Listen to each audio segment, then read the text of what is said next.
And spawning at the 12 o'clock location as the orange Zerg player, we have iFU True Touch, and at the right side as the yellow Protoss, Mazur, playing for Team Net Wars, the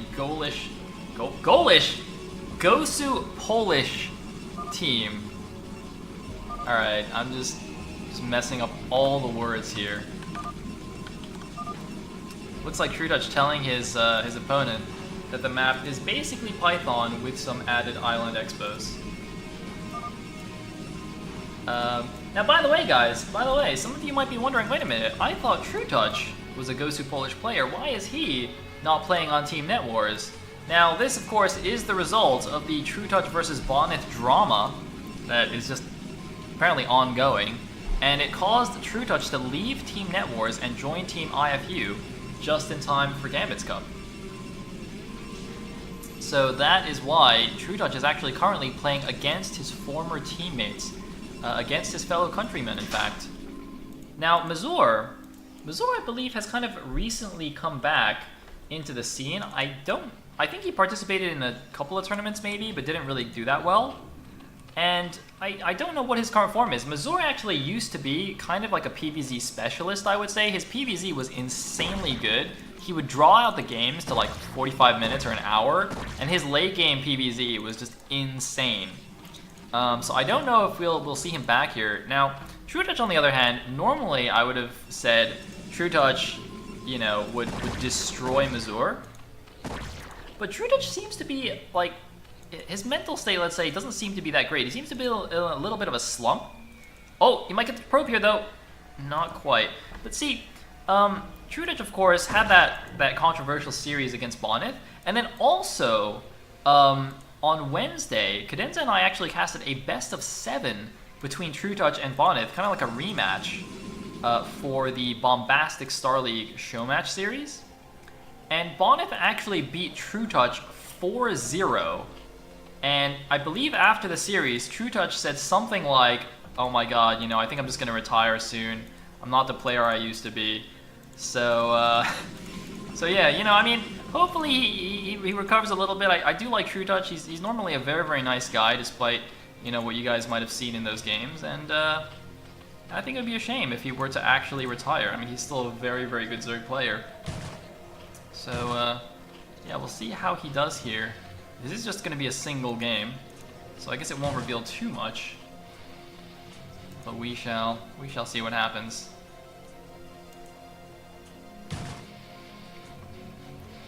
Gonna isolate the probe on the left side, which is very nice. Gonna make it less effective, or make the initial Zealot attacks less effective. And it looks like the Zealot, though, is going to have to back up against the 6 Zerglings. I don't know why there's no second Zealot.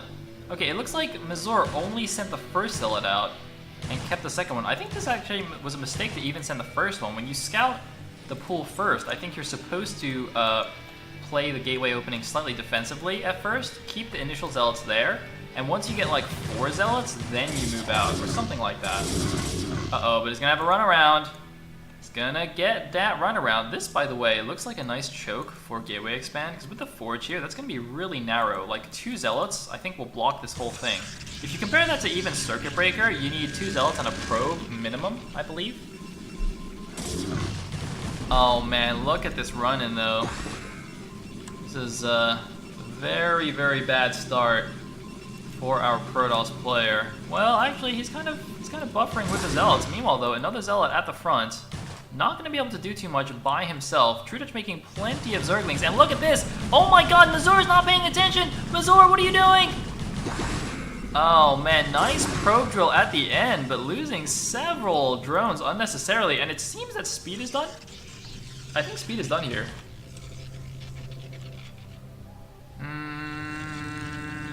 I'm not sure, actually.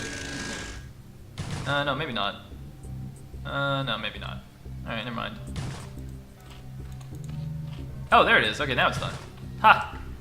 See, I told you guys he had speed. Yoink. Now... Wait. This is a gas base?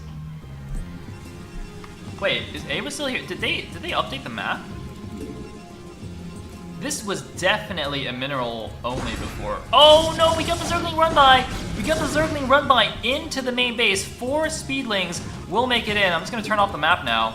I have to imagine they actually updated Magrathea for week 3, but I could have sworn that the game I casted earlier, the PvT on this match between Gargoyle and Mona, those bases were still mineral only. So it seems that players might have actually played on different versions. Oops, on different versions of this map for week 3 here in Gambit Cup. A bit of a slight bit of miscommunication maybe, because these close ground bases were definitely gas only. Because I remember in the early discussion about this map, players like Bonneth were saying the fact that that's mineral only really limits what you can do in PvZ.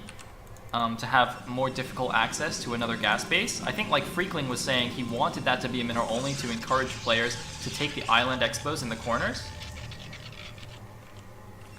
So yeah, very interesting stuff there. Of course, I don't think it's going to matter in this game that much. I mean, yeah, Trudach has the space, but I feel like Mazur is really far behind right now. Let's see, he's got 11 probes at the natural, 7 probes only in the main base. That is really horrible. Those Zergling attacks really doing a number on him. Is that actually going around the Stargate? What? Does that mean that's probe tight? What on? Alright. I guess that makes sense if that's probe tight and it started mining on the other side. This would actually just drive me crazy. If this was happening to me in this game, I would just kill this probe out of frustration. Alright, second pylon, by the way, similar to that DeWalt game, is not actually in position to power these buildings, which I think is a bit of a mistake. I think this is supposed to be in range to power all this stuff, in case you're getting Hydra attacked, Hydra busted. I don't want to say Hydra busted, because 3H Hydra pressure into macro is also very painful in that situation. In any case, first Corsair coming out now. Interestingly, this means that Magrathea also has a lot of resources. If you think about Fighting Spirit has 3 gas bases per spawn location, plus the middle base, which, I mean, it's kind of, I wouldn't really necessarily, I mean, I guess you can count it as 1 base. Technically, it's double gas. I would say probably it counts kind of like as 1 base. Now, Magrathea basically, now that these have gas, and these are actually full value patches, that means they have 4 full gas bases per spawn location, which is actually a lot. So you've got basically 3 full expansions of money more than Fighting Spirit, if this were to go to a late game situation, which I'm pretty sure it won't. Just interesting to think about things like that. It feels like these foreign maps actually tend to have more resources than some of the Korean maps. But like, if you think about Jade, for example, Jade has so few resources. Neo Jade, it's basically Fighting Spirit without the middle expansion and with your 3rd gas having less gas in it. So I always feel like, you know, Jade is such an awkward map to play if you want to go late game, because you just starve to death really quickly. Whereas these maps allow you to go longer. And it looks like Trudach going for that top left main base. So you can see this is kind of a pseudo island. It's only accessible by workers who can glitch through here. Normal ground units cannot pass and can only get in there through drops. Rubik asks, will the Luca games be streamed on this channel? If not, where? No, I'm pretty sure they'll be streamed on the ESL channel, as Cadenza says. The EU qualifier playoffs, I streamed them from twitch.tv/ESL_SC2. So we may be on there, I guess. It'll probably be updated in the TL thread.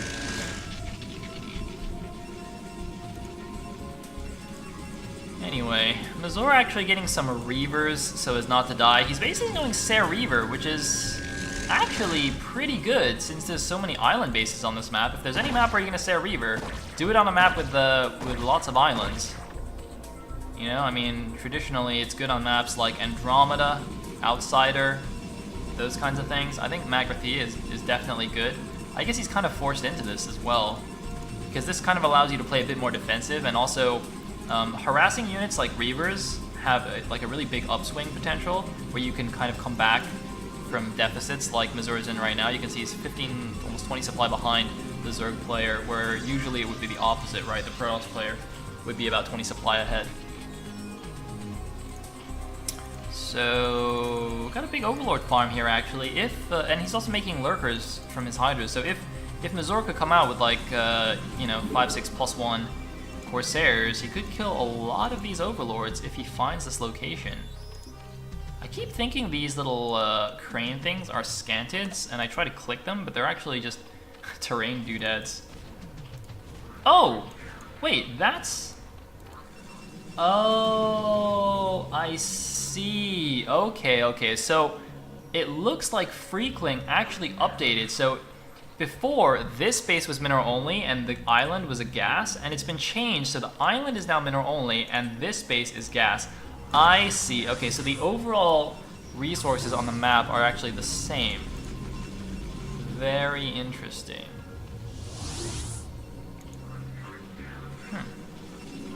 Seems good, man.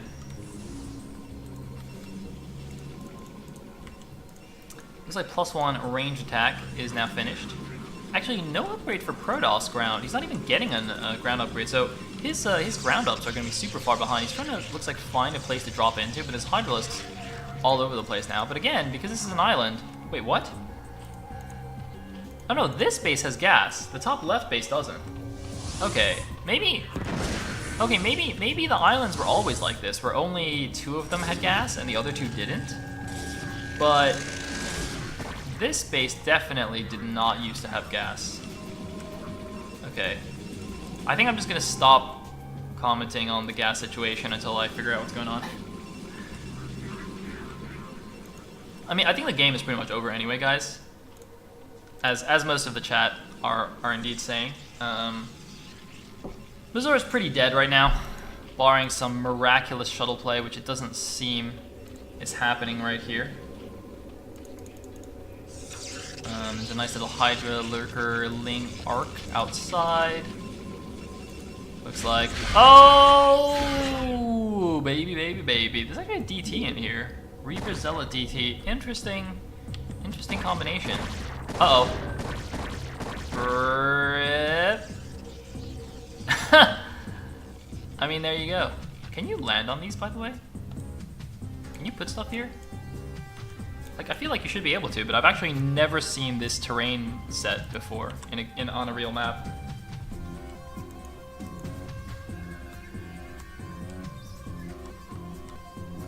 So I guess we'll wait until True Touch kills him with a Doom Drop. For some reason, he didn't actually load up some of these. Here we go. 3 cannons, not gonna be enough, my friend. Of course, those are on the other side of the map. Excuse me. Easy peasy. Right, get.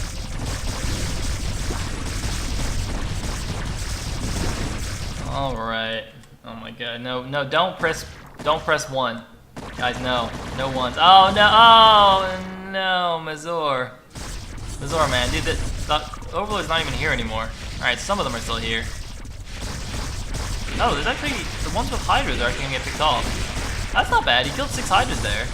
I mean, that's somewhat of a win. Hey, and now he actually got 2 more Reavers. He's found an opening. He's killing drones. He's doing the comeback, boys. Here we go. Oh, he's not gonna stop the Carrot base. Oh my God, we have Queens. What the? Are you gonna Parasite the shuttle? Double Ensnare. Interesting. Ensnare actually doesn't affect Reavers. It does affect shuttles and Corsairs, though.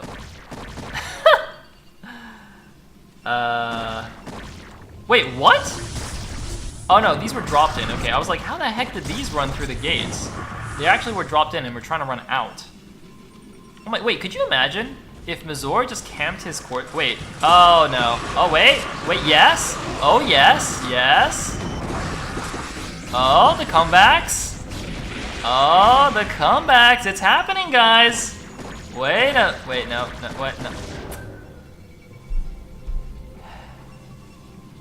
God damn it. God damn it, Mazur. I give up. I'm just gonna drink some tea.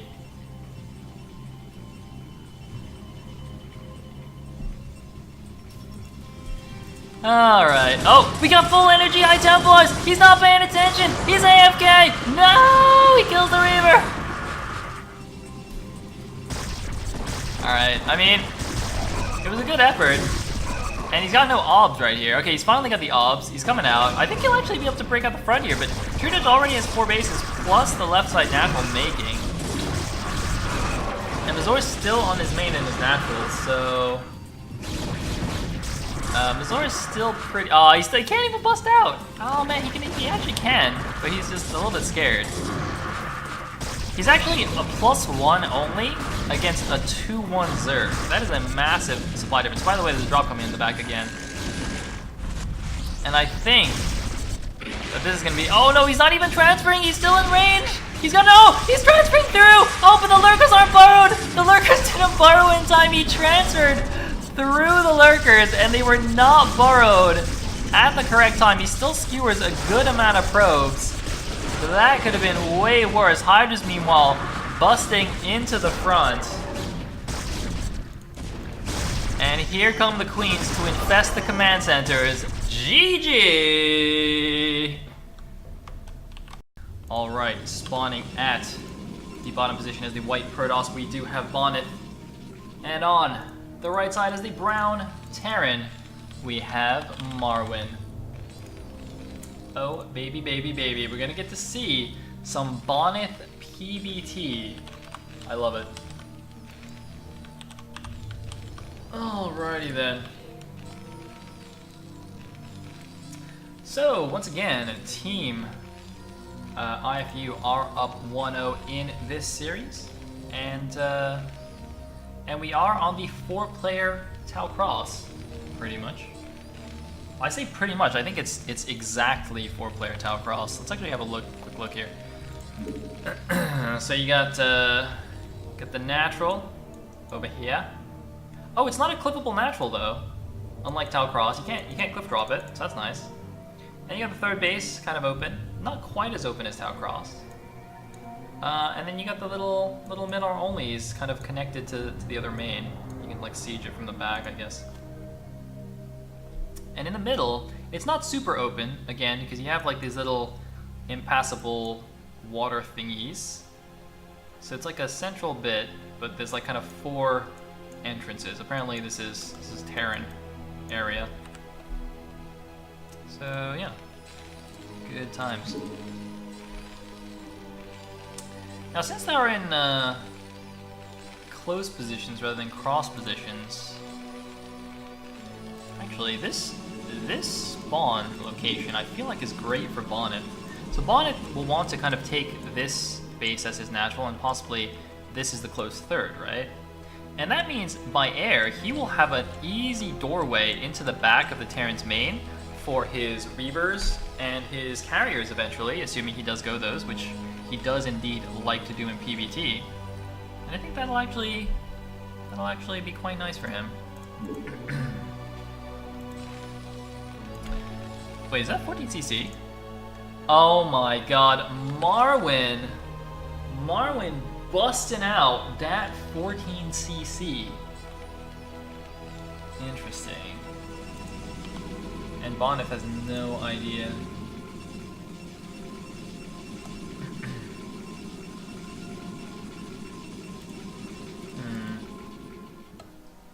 Wait, what?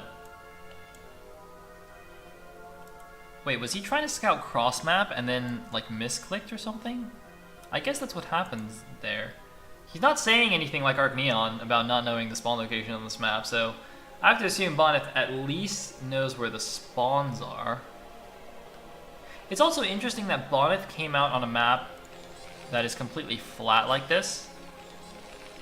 Flat maps, at least in this matchup, usually mean the Protoss can be a little bit more aggressive early game if they want to with Dragoons and stuff, because you can't just defend the ramp. So Terrans have to be aware of that. Marwyn apparently is completely unconcerned, going for the command center first. And the first Dragoon is out. He's going to the top right because his probe is going to the bottom left. Or no, he is going to the bottom left. Wait, did he miss the scout? Oh my god, Bonneth.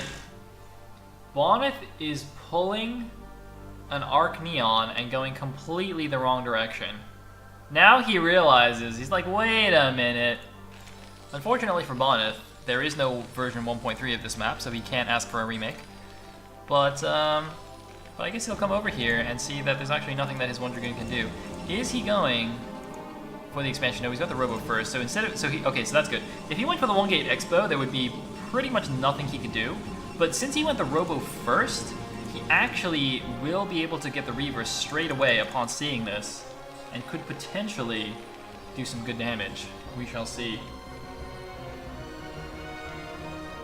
Wait, what is this Dragoon doing? Wait, where are you going? Wait, what? Wait, is this Arc Neon smurfing as Bonneth? Hello? Hello? He's over here! Oh my god. Guys, you can't see it. I'm fail fishing in real life right now.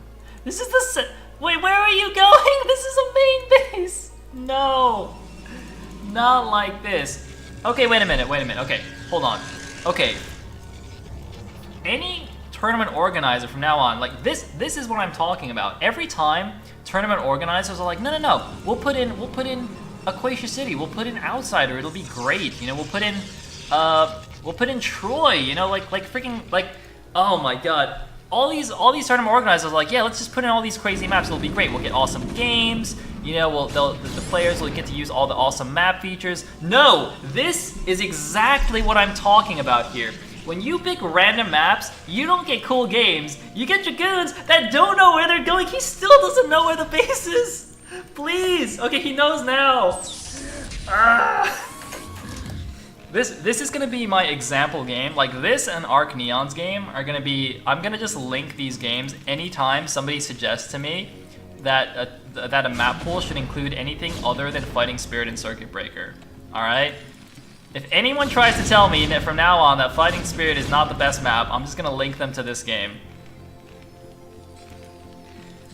Oh boy. Alright, sorry. Alright, I'm done, rant over. I think he's gonna get it, but at what cost? How many are in here? 3 Marines. Oh man, the SK is actually trapping the Dragoons. They can't leave! 3 of the Dragoons, 1 of the Dragoons getting stuck. The other 2 just gonna walk into the main. The other 2 walking back here. Wait a minute. Can he actually? No, he can't get the tank. Rip Dragoons. He actually went Obs as well instead of Reaver. Is Bonneth really not making a Reaver? Wait a minute, are we sure that this is actually not Arc Neon? Has anyone confirmed that this is not Arc Neon? Oh man. Well, Bonneth is now in such a horrible position. He didn't punish the 14cc at all. He went to like a 1-gate Obs expand. Oh, no, he went a 2-gate Obs expand, which is like a super late natural. And it's a super safe build that he did because he had no idea what was happening, because he didn't know where the spawn location was. So, like, he's just behind, and there's not really anything he can do because he didn't make a Reaver, pretty much. It's like Vulture gonna lay a mine at the mineral only. He doesn't actually lay a mine at the third, so Bonneth gonna take a fast third here with no Reaver. Now, this is extremely susceptible to just 2 base, like a 4-fact, or this, for example, a 5-fact.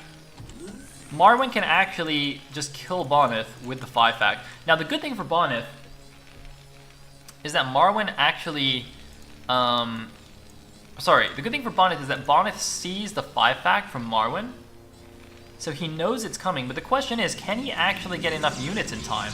You can see he's just adding the gateways here, much slower than the factories are added. Is that 6?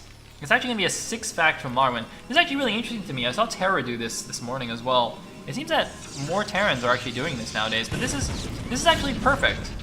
You know, this is kind of like a semi-all-in-ish build, and that's fine, because again, the third base is quite a bit open. I mean, Terra did this on Tau Cross, I think in TL Open as well, and look at this, Marwyn is going to get some vultures into the main base here. Actually, I need to take away my unit tab so I can click on them. 6 kills, 7 kills on this vulture. And looks like 2 kills on the other one. So assuming those are all probes, that's 9 kills dead. I don't know if those are necessarily all probes.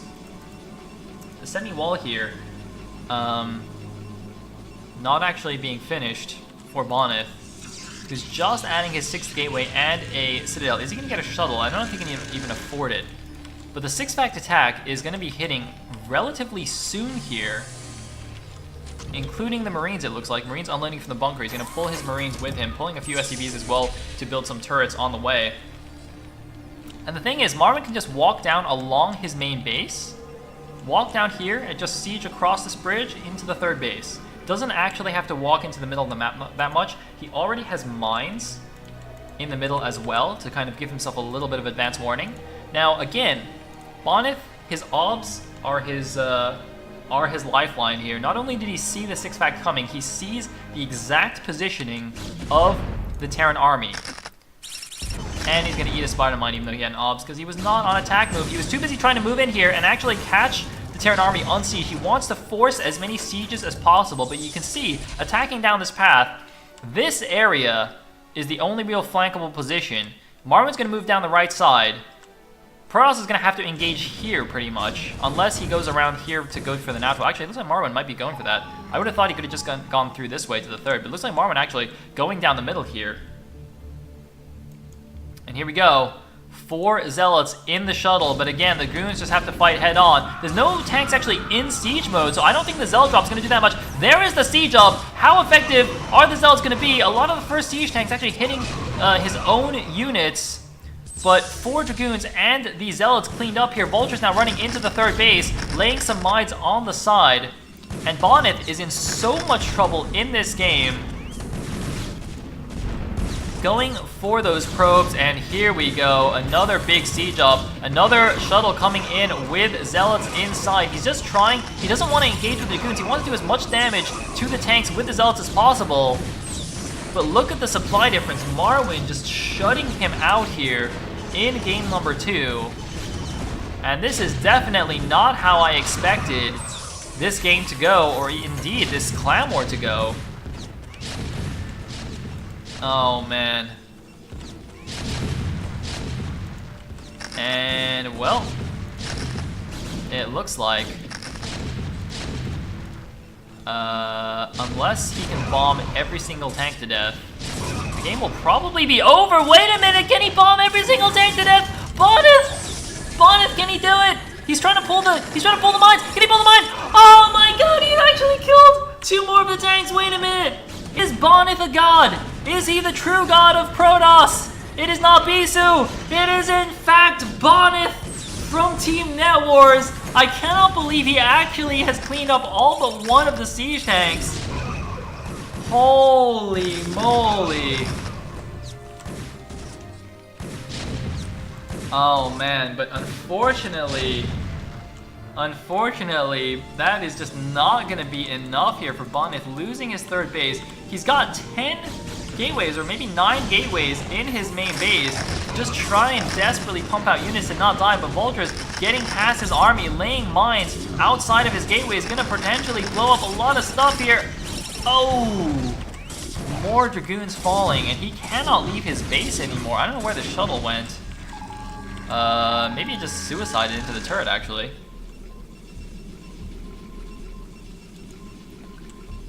Well, I think this game's over. Rip Protoss. Terran digging his 3rd base. Bonnet. Gonna try and poke out here. But he is going to fall.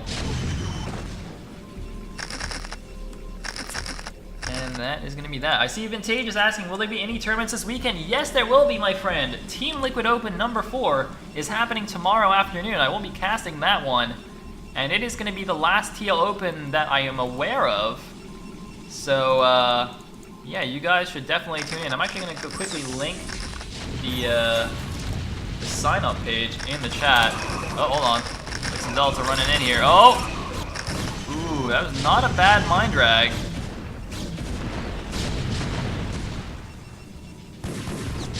But, again, supply difference kind of tells the story here. And the tanks, despite this not being clippable natural, they're just gonna siege it from outside the base. It's actually an interesting layout here, as you can see. There's a pylon wall, and there's like impassable terrain, but you can actually just put tanks on the outside and siege into the natural. And here we go, Debo! Debo!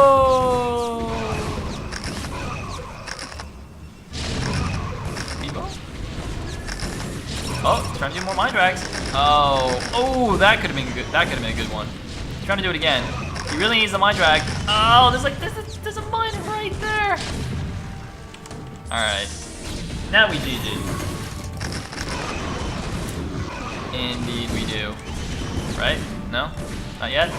Not yet. We're not gonna fix the rally points, but we're also not gonna GG. GG from Bonif. And that means that Team iFU is up 2-0 over the mighty Team NetWars.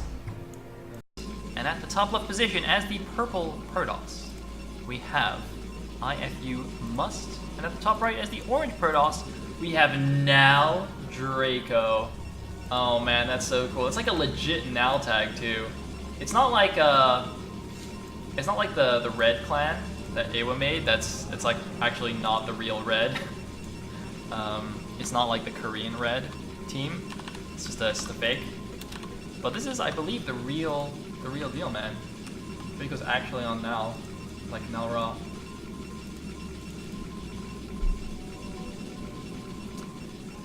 Okay, so I'm very interested to see what strategy Draco plays here. Draco has actually been streaming a lot recently. He's doing a like a 10-day or 12-day pro challenge. I think it was a 10-day pro challenge, right?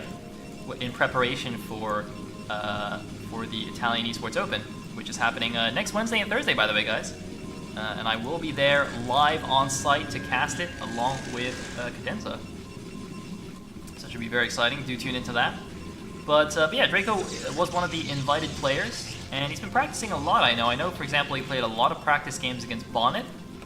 The games didn't go his way very often, but he did. I'm sure he learned a lot from those games. So we'll see how he does here against Lancer X. Now Lancer X is a very strong opponent, and in fact also streams a lot himself. But I would definitely say Bonnet is an even stronger PvP player. I don't think too many people would dispute that.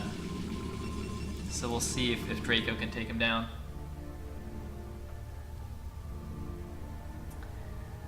So now, how come neither of the Protoss went 12 Nexus? Well, because I've actually realized, Fabian, that I've been making a mistake in telling people the secrets of my PvP. I realized that why would I share the genius of the 12 Nex with the world when I can just keep it for myself and get free wins on ladder? So you know what? I've actually decided that I'm just gonna keep it on the down low. Not gonna let too many people in on the secret. You know, this was actually a legit problem on IC Cup. After I was talking about it for a while, like half of the people at D+ and like C- were doing 12 Nex, and the other half of the people had played against it so many times that they knew what was happening. I was like, God, this is not how I get free wins. Anyway, Draco, very unfortunately, scouting his opponent dead last here, going for the Gateway Scout and not being rewarded for this. Must, meanwhile, scouting much later, but guessing correctly on the first try, and is in fact going to block his ramp with a Zealot. Draco actually scouted pretty much as late as he could. I guess the latest would have been if he went cross map first, and then bottom right, and then top left. But he went to the middle, and then bottom right, and then bottom left, and now he's finally going over to the top left.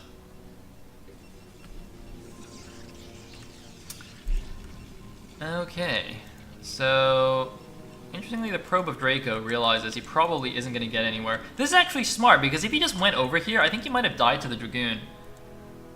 So Draco realized from his own Dragoon timing that since Zealots didn't attack his base, so if Must was going to gate, the Zealots would have attacked his base, right? And then Draco's probe could have come in here. But because there was no Zealot attack, and Draco's own Dragoon was coming out, Draco knows that Must most likely is going for the same build as him, and will have the Dragoon at the same time, which means if his probe goes all the way up here, his probe most likely dies. So he actually doesn't go all the way up. He actually is like, wait a minute, I don't have time to go and check anymore. And I know he spawned here anyway, so I should probably just leave. But he is actually... Oh no, sorry, that's Must probe, whoops. But Draco is going to take a few shots on his Dragoon. No HP damage, just shield damage, so he's going to peace out. And it looks like we have the same build from both players. 1-gate Robo here with Dragoon range, which I like. Interestingly, Draco's range is slightly faster. Maybe he made an extra Dragoon or something? Or is his Robo faster? Or sorry, is his Robo slower? Okay, so Must has the faster Robo and the slower range. Draco has the faster range and the slower Robo. The timing is so close that I don't think it's going to make a difference either way for either of these things. Yeah, they're almost certainly both going to play the defensive, you know, walk the slow Reaver down, get the Nexus. Very normal build nowadays. Interestingly, no second gateway yet from Lancer, whereas, of course, the second gateway has been built by Draco. This is pretty dangerous. This just dies straight up to any kind of like 3-gate aggression. I mean, I guess technically Draco's version of the build also dies to a straight 3-gate. But I mean, you know, this is pretty dangerous. Just the 1 gateway. So he goes Reaver and then Obs. Draco opting for Obs and then Reaver. Draco's actually playing this much safer than Lancer is. The faster second gateway, Obs first before Reaver. He's playing it very respectfully, whereas Must is cutting some corners here. You can see that does allow him to get the faster Nexus. So by cutting these corners, he's going to have a faster expansion. He's going to have a slightly better economy than Draco. But his build is vulnerable to more counters basically than Draco's is. But he's not going to get punished this time because Draco's playing virtually just this, you know, a safer version of the same build. And it happens, especially in PvP. There's not much Draco really could have done better in this situation. Now the question is, how good is the Reaver harass going to be from both these players? I mean, different things can happen here. So one player could, you know, leave all his Dragoons at home, send his Reaver out, try and harass the probe line. Or you could potentially have a player just going, bringing, you know, 2 Reavers and a shuttle with his Dragoon force, going for an attack at the front, seeing if you can win, you know, the Dragoon Reaver battle. And sometimes you can get very quick endings to games like these. Like, it's a very slow opening right now, right? Like, pretty much nothing is happening. But, you know, in 3 minutes time, if they have a big fight in the middle of the map and one person wins, you know, gets to keep his Reavers alive and the other person doesn't, then the game can just instantly end. Which hopefully doesn't happen, but we shall see.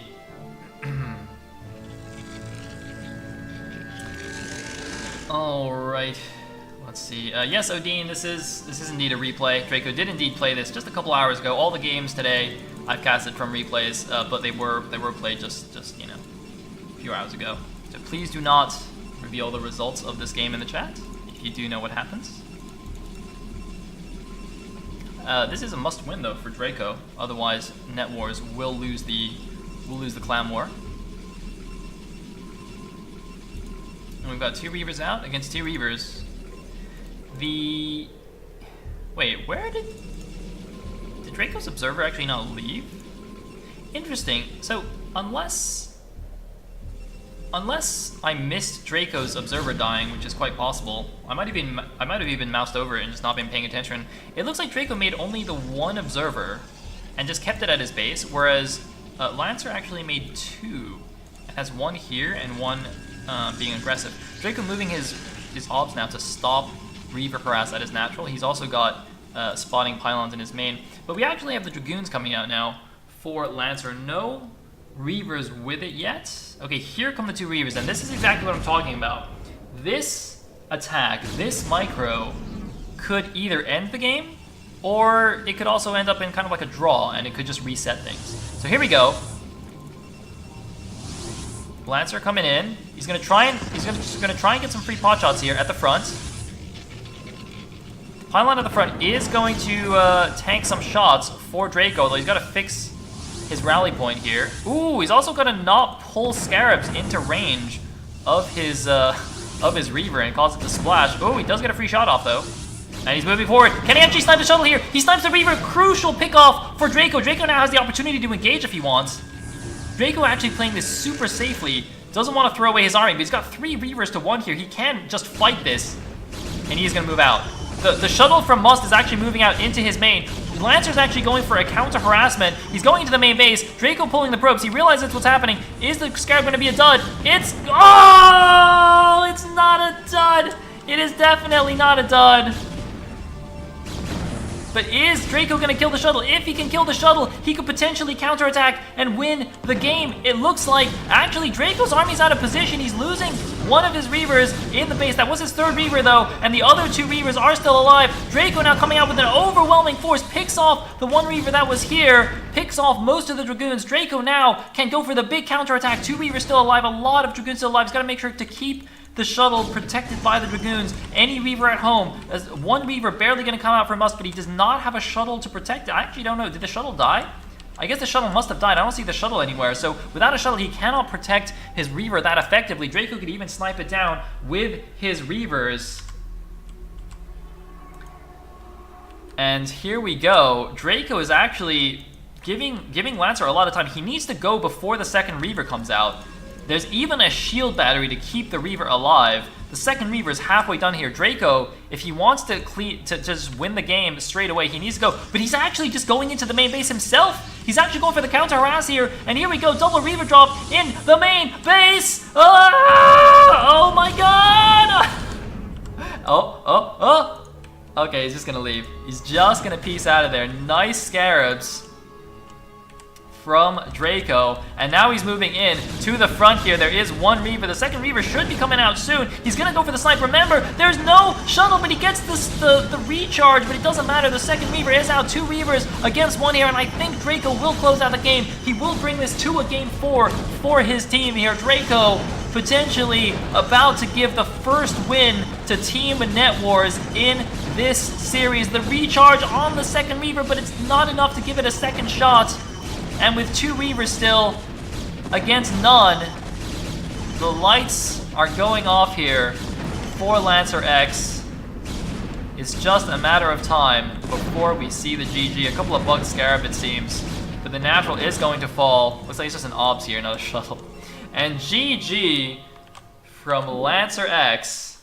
We are going to a game 4. Draco takes game number 3 to make the score 2-1, still in favor of iFU. And in the bottom left position as the brown Terran, we do have iFU Cryok. And in the top right as the teal Protoss, we have Net Wars Yeti. Perfect. Alright, so that's T7, I will say. And we already saw an epic TVP on this map, in fact, between Mers and Funny. If you guys didn't manage to catch that series, I highly recommend go checking out the VOD. It will be uploaded on my YouTube channel, youtube.com/SayleBW. I have recommended it to Foxan as one of the highlight VODs, so you'll be able to find it pretty easily. You should be able to. And here we go. Can Yeti bring it to the ace match for Team Net Wars? Not going for anything cheesy, even though it is a 2-player map. It's a really big map, so I don't actually know the exact timings if you did try to go for like a gas steal or a proxy gate. Now, doing a pylon scout on a 2-player map usually means it's a gas steal. So that's pretty good. Vintage says, props to you for acting oblivious as if you didn't know the results. I actually didn't know the results, so yeah. I mean, it has happened in the past where I've accidentally spoiled myself and had to pretend like I didn't know, but I legit don't know actually the results of any of these games. I was watching Draco's stream earlier, but I turned off his stream as soon as the game started because I knew he was playing the Gambit Cup match and I didn't want to spoil myself. But, yeah. I had no idea, but I'm glad Draco took it down. Came out with a win for us on the stream. Alright. So the probe actually is not able to get the gas deal, which I would assume was his intention. Cryok managing to stop that. So the probe is going to be a little bit annoying here. But remember, sending out your pylon probe to scout actually costs you a decent amount of minerals in the early game. I've talked about this a lot recently, but scout timing actually... It's something interesting because I feel like a lot of kind of newer players or lower level players don't really think about it that much. They're just like, oh, you know, I saw Bisu do a pylon scout, so I'm gonna do a pylon scout or whatever. But it can actually make a noticeable impact if you do a really early scout like this. Like the difference between a pylon scout and say, you know, scouting after your core, for example, in PvT is actually pretty decent.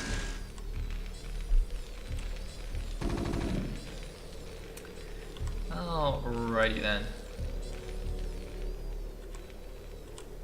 Fabiano says, wasn't there supposed to be some sort of panel in the lower right corner? There was. It's the replay panel, but I've hidden it. Isn't that cool? I can actually turn off all the panels. I wonder if there's like I can do this. I can do like this. I wonder what the other hotkeys are. I can have a production tab, guys. Look, we got production tab. Whoa, you can actually mouse over this. That's pretty cool. Wait, what? What does that say? Develop singularity charge, increase Dragoon attack range. Wow, it's fancy. Fancy pants. You guys see that? Can I turn off the minimap? Oh my god, I can. I don't know why I would want to do that. Wait, no. Maybe I should try casting a game without minimap. What's that? Oh, okay. What is minimap? I? Fair enough. Alright guys, we're doing the no minimap. Wait, how do I click the main? Oh my god, I have to like arrow key to the main base. Oh my god, that's horrible. Wait, oh my god, guys, somebody should make like a UMS that has no minimap, and we should like watch.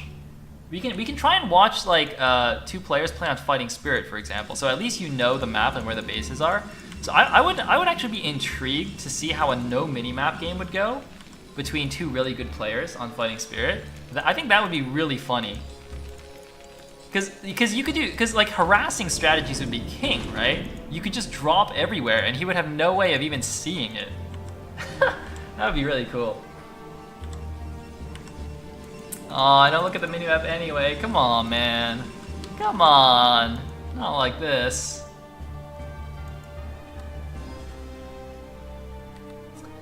Anyway. Rubik says you could actually try casting a game with production tab on. I feel like most Brugor peeps would not be a fan of that. I don't know. Maybe I can make a poll at some point and see if anyone actually wants me to try that. Could potentially be interesting, I guess. I might actually, you know what? I'm gonna learn what the hotkey is for that. Okay, Alt F, because I feel like that might be useful. For example, if there's a big engagement happening and I need to click units to see their HP, but I also want to see, for example, when siege mode will finish.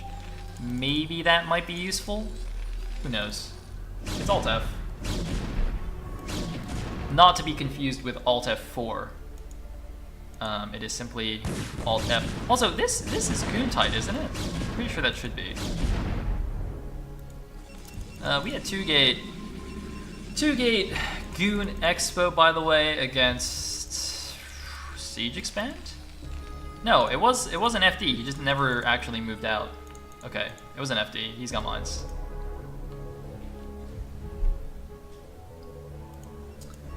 Da-da-da.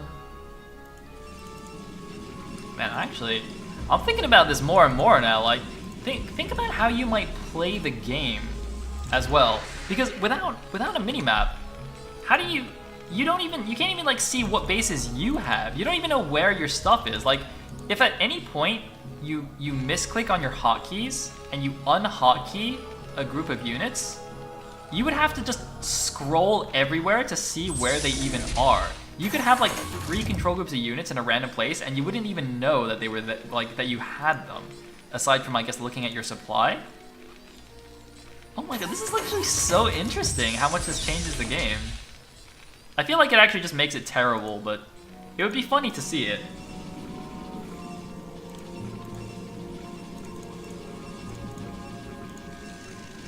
Anyway. Sounds like Lancer X would lose very easy if the rules were like that. Oh man, come on guys, I like Lancer. Lancer's pretty funny.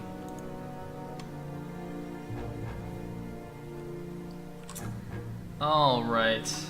Oh yeah, Fabiano actually mentioning TL Attack. Did they do that once on TL Attack? Play no minimap? I think they played with like, you can't see your own mineral counter before. Like you had to just tape a piece of paper on your screen or something. I don't remember if they did no minimap. Did G5 play no minimap? That's actually amazing. Ooh, look at this. You see this is why I like this version of this patch compared to Outsider, because okay, you can build the inside command center, but it has the gas here, but you know it's not gonna lead to anything crazy, backdoors or anything. It's just an option, a very nice option. I like it. It's not super far away either, so it's much more protected. It's good. This is actually interesting because this means actually on this map, Terran can get 3 very easy gas bases in TVP and a mineral only. Terran can get so much free stuff. Now technically Dragoons can shoot the SCVs from the other side, but you can just put like 3 siege, or I think you can pretty much just put 1 siege tank here and stop the Dragoons from shooting from this side. And he's gonna see the fast third command center though. But yeah, like we saw in the MERS game, I think taking this base is also super nice. Because you can just wall that off with 3 depots. Interestingly, Yeti going for the inside mineral only. I think we saw Funny take this the Nexus here on the outside of the minerals, outside his main, as a gas base, and just wall it like this. So already in just 2 games of the same matchup on this map, we've seen vastly different expansion patterns, but with the same general idea. The same general idea being just, you know, turtle. Play turtle Terran in TVP, macro up, but the way and for the Protoss, since he can't attack, he just expands himself. But very different choices. I love it. I love it. I'm fanboying so hard over this map. I'm actually Craigasming to this map right now. Look at this, you see? Easy. Oh wait, maybe it's not easy. Just kidding. Whoops. And by easy, I mean Protoss Sagi? I guess this is why taking this base would be slightly better, maybe. So if anyone doesn't know what I'm talking about, what's Alt M is menu? Okay. Wait, what? That didn't work. Wait, no, I don't want Alt M. Wait, what do I want? Alt Z. Okay, Alt Z. So these are 3 64 value mineral patches. You can actually mine these out, or just mine one of them out. And then you can build a 3rd command center here, which is a gas base, it's a full gas base, and just build 3 depots here to wall it. And that's pretty much the same idea as Fighting Spirit 3 base turtle. So that's what we saw MERS do. I think that actually is slightly superior to this. Because this also mines out your back, so you open up another entrance into your main from the outside, which maybe is not good against Protoss. But at the same time, I'm surprised Yeti isn't actually expanding again. Oh, I see. It's interesting that he didn't put all these buildings in the same place. This just makes it that much more likely that Krauk will scout one of these things. But I do like that he's going carrier, because I remember I said this a lot in the Funny versus what am I talking about? In Funny vs. MERS, I kept saying he should go carrier on this map because it's very difficult to engage. And, I mean, he actually won without going carrier, but he won on the back of a lot of good recalls. So Funny actually lost the main ground army engagements in the middle of the map, and then just recalled all over the place and won the game that way. But I guess if Krauk does this, he can just engage at the front. Alright, so Krauk getting caught a little bit out of position.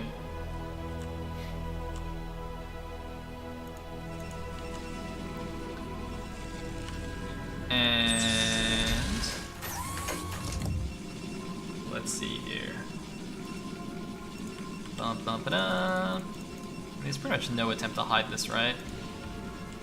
Very messy base layout. Hold that thought. Got a big engagement happening here. The siege tanks are now sieging up. The zealots, though, are in the front getting a little bit stuck. This is what I'm talking about. You can see this is the big engagement. He actually just runs the dragoons into melee range here. It might actually work. Yeti is busting through. There were no mines in front of the Terran army, and Yeti is going to clean up, but he's about to lose the last of his zealots, and I'm not sure if he should commit with the rest of his dragoons, although he will be fighting downhill. No, he is going to pull back.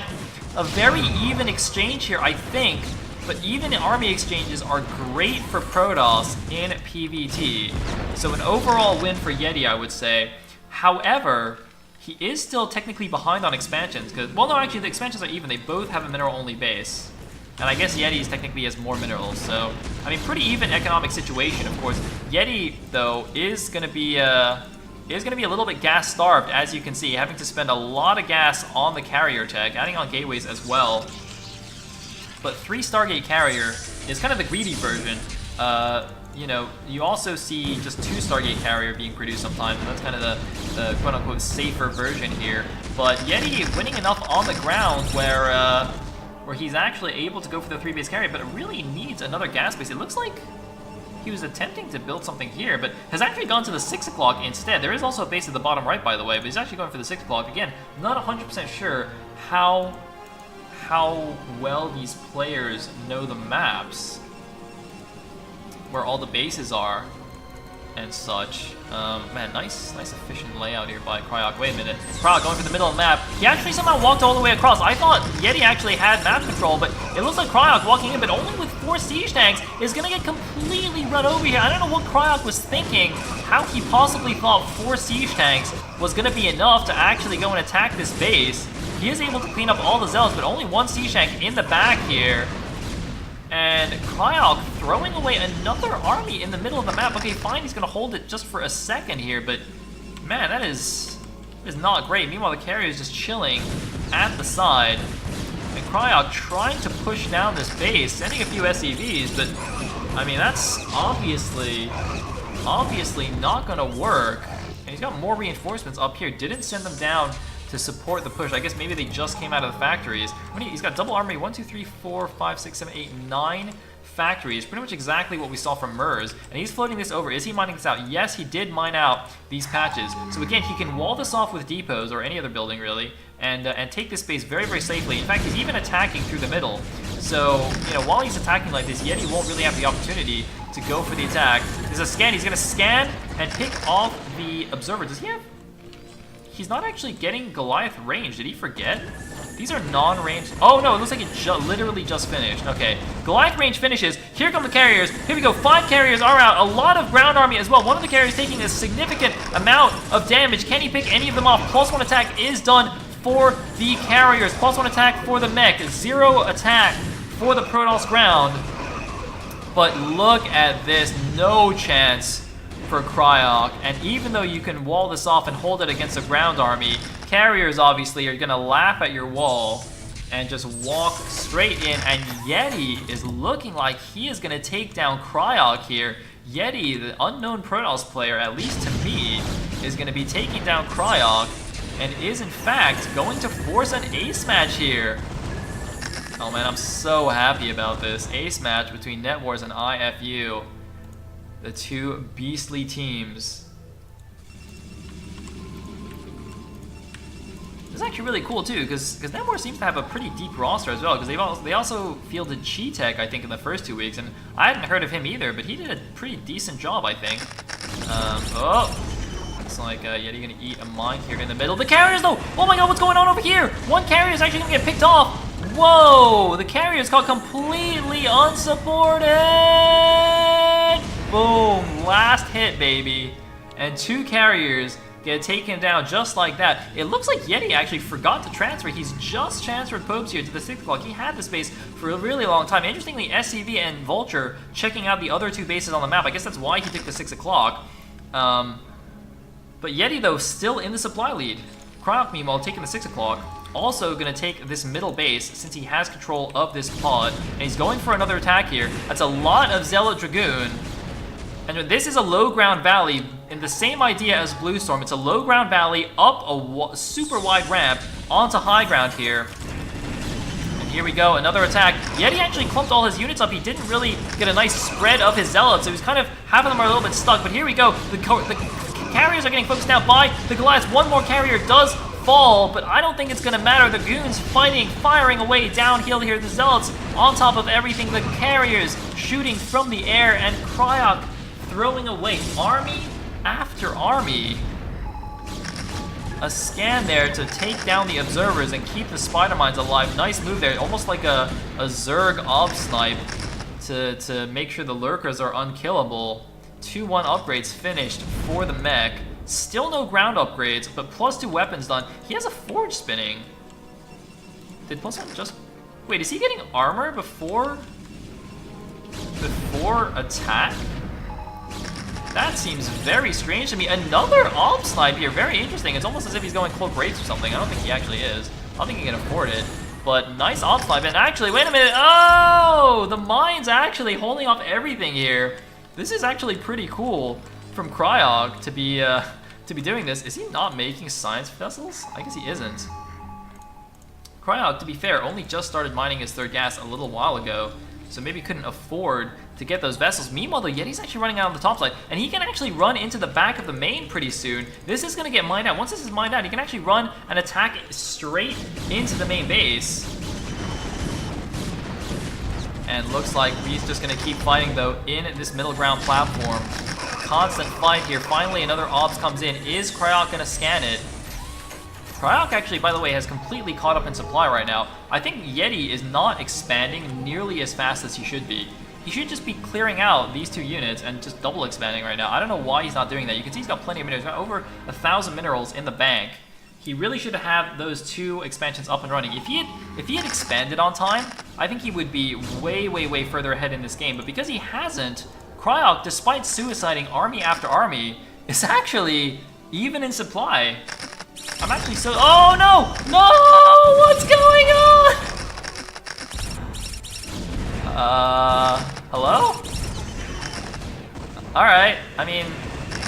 That, you can clear mines like that, I guess. I mean, I guess technically Zerg does that with Zerglings to clear mines. He is running in with the carriers, though. He's sniping down the siege tanks. The Goliaths were a little bit out of position. He's coming in. There's actually only 2 siege tanks in the back, but look at this. The ground army is just not nearly big enough. He researched freaking armor before weapons.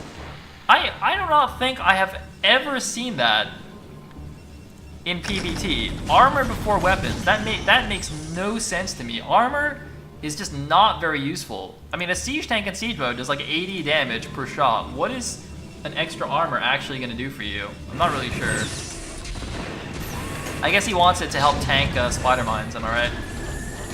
Alright, here we go. He's got okay carrier control here, though. Gotta be careful. The Goliath's coming in again. One more carrier might fall. One more carrier does actually fall. Nice snipe here from Cryog. It's actually reminding me of the Mana versus... Was it a Dandy game? I can't remember. It was some Gosu Terran, where it was just a non-stop carrier struggle in the middle of the map. But it looks like he's actually stopped moving. He's not moving. He might lose another carrier. It's going to be close. He's going to lose another carrier. But he picks off all the units and yet again is in the supply lead. He's built an off-location nexus here. I don't know how he got so wonky. The SCV appears to have actually killed the probe that was here. One Dragoon going down. Not to kill this Vulture, to actually kill the SCV. But he's finally getting that extra expansion, and now it's actually going to be interesting because Yeti can take the bottom right expansion as well once he kills that Vulture.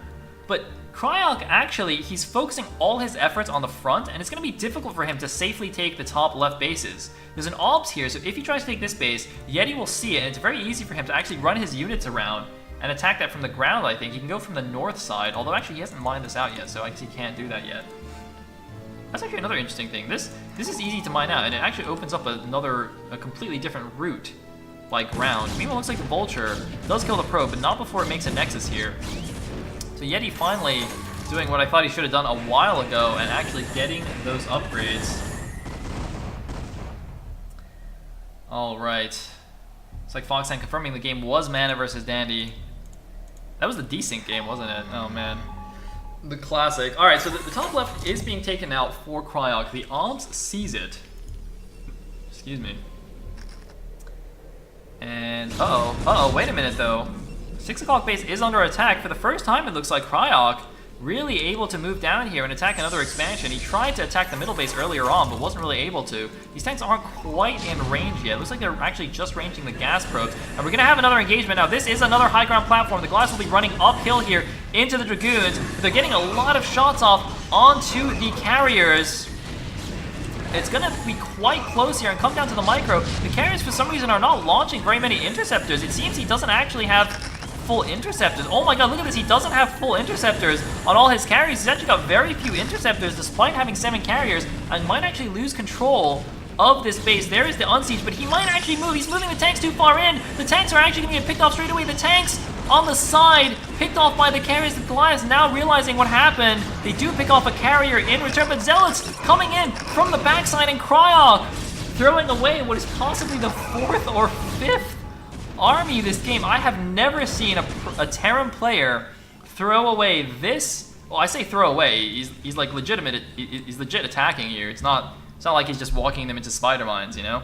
But yeah, I've never seen a Terran player lose this many armies, even not just units, and still be in an a non-dead position in the game. But having said that, look at the sudden supply difference. 60 supply difference now between these two players. It could be a matter of time here before Cryok is dead. This could be yet another army he loses in the middle of the map. Far too many Dragoons, even without the carriers overhead. And Cryok is in serious trouble. The main Protoss army now rolling down into the middle of the map. What's going on the top left? Okay, there's like a few SCVs out there. He does see it with the odds, but it doesn't matter. He's moving into the middle. This middle base is going to fall. He cannot hold. And after a very long fought game here, it looks like Yeti is going to take it. I've been saying that for like the last 10 minutes, but GG from Cryok. Yeti with the win. And we are going to an ace match. I'm frozen! Why?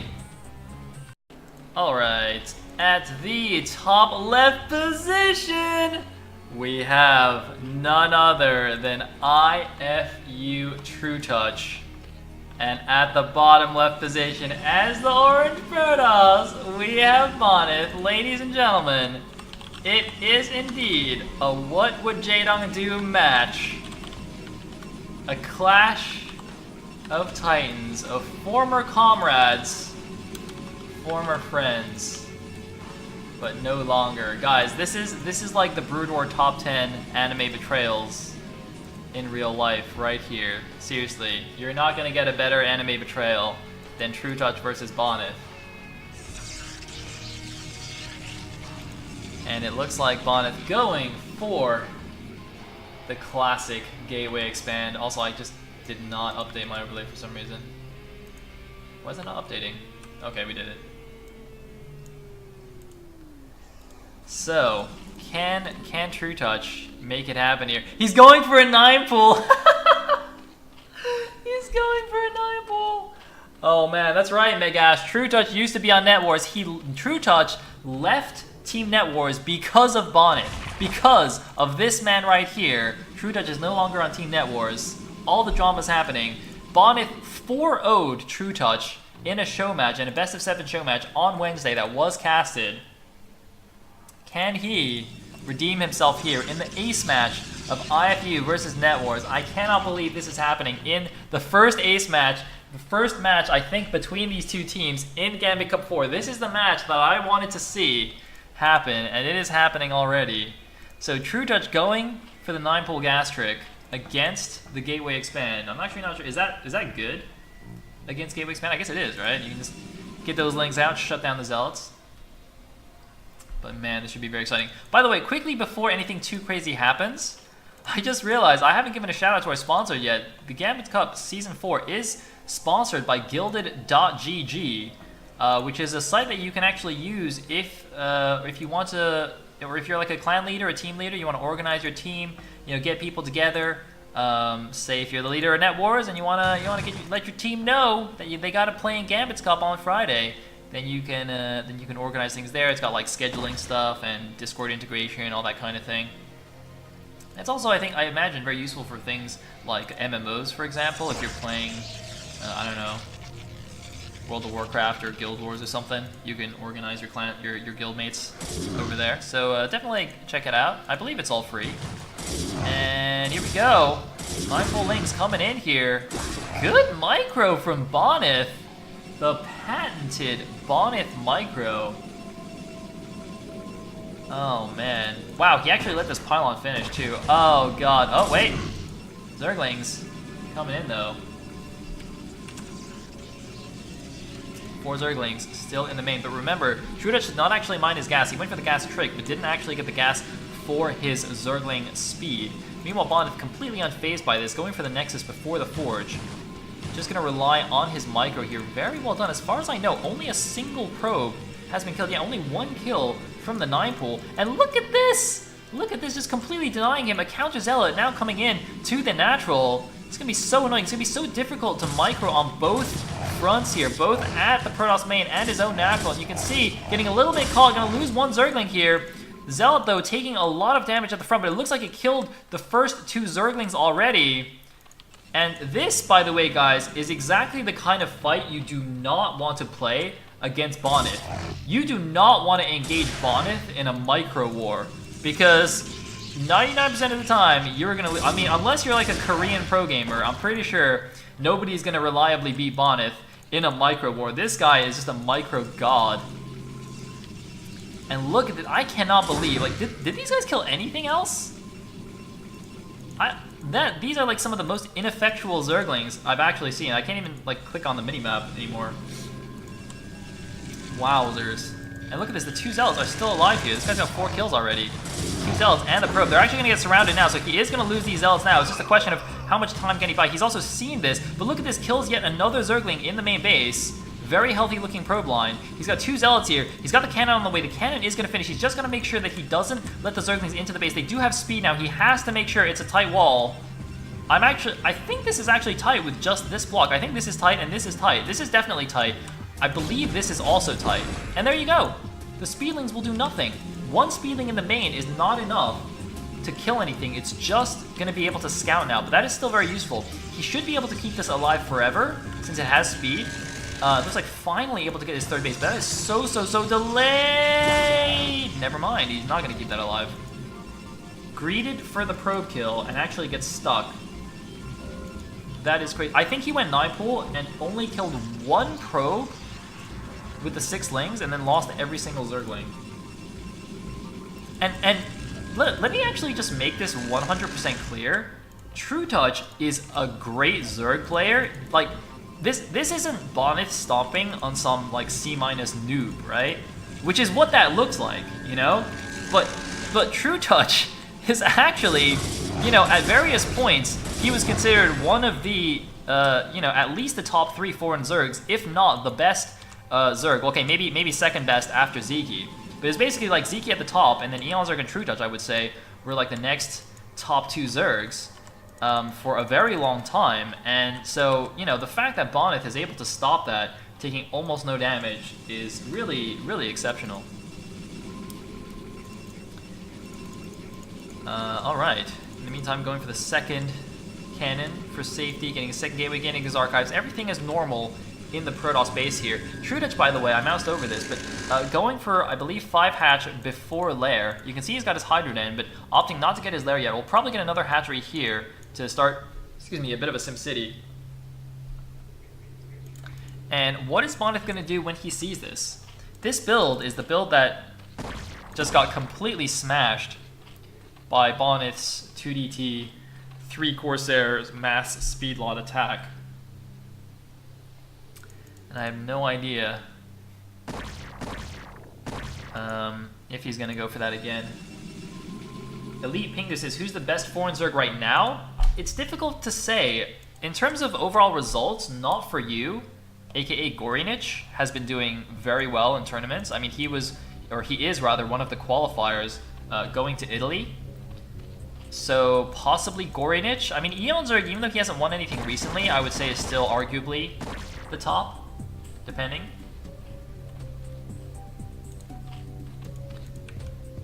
Yeah. And Zeke, by the way, is supposed to be insanely good, but Zeke's like, I don't actually know if he's a real person anymore, if he's just like a figment of my imagination, because I haven't seen him anywhere recently. And you know what the funny thing is? The last tournament that I'm aware that Zeke participated in was the very first qualifier for the Italian Esports Open, the Open qualifier, and he won that against the Walt. But that also just happens to be the one and only qualifier that I didn't cast because they hadn't gotten permission from Blizzard yet. So I never actually casted any of those games. I didn't actually get to watch Zeke play. So for all I know, that was just like all completely made up by the Illuminati, and that tournament never even happened. So yeah, I actually don't have any concrete proof that Zeke's a real person. So I'm not actually sure if he's the best Zerg or not.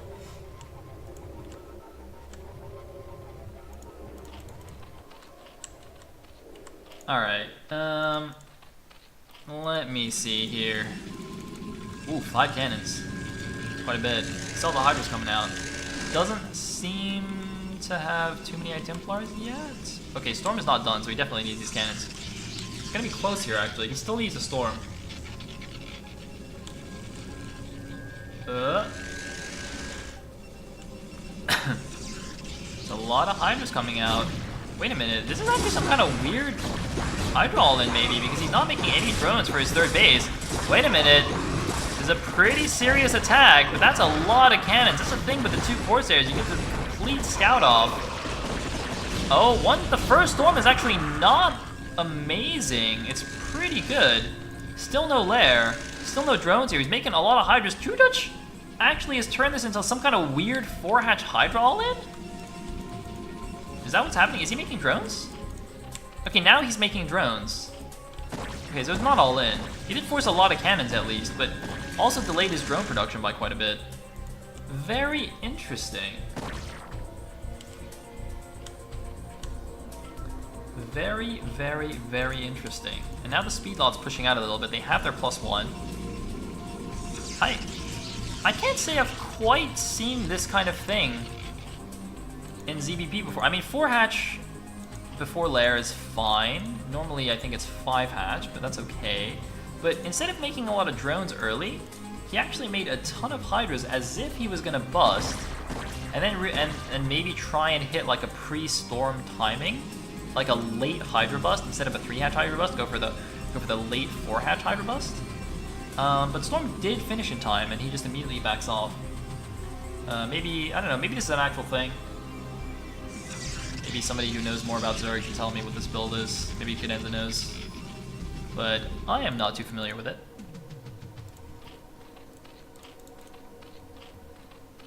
And the lair now finishing. This was an evolution chamber, presumably for his upgrades. It's interesting that he didn't build it at the 3rd, where you would normally see it for SimCity. And it looks like some Zealots poking out, but there are still too many Hydras for him to really move out just yet. We'll have to kill one of these buildings to get Dragoons out, by the way. 1, 2, 3, 4, 5, 6, 7 gateways. Very, very standard. Getting his good range, getting his obs. This is all completely standard stuff. Can Dragoons actually walk through here? I'm not 100% sure. I think they can. Yeah. Okay, pretty sure they can. Cadenza says, this is what I lost with versus Bonnet in one of our games. Alright, there you go. Fair enough. Fair enough. One Zergling actually going down to the bottom right, one Zergling checking 6 o'clock, one checking the 9, so True Dutch doing a good job making sure no sneaky expansions going up without him knowing.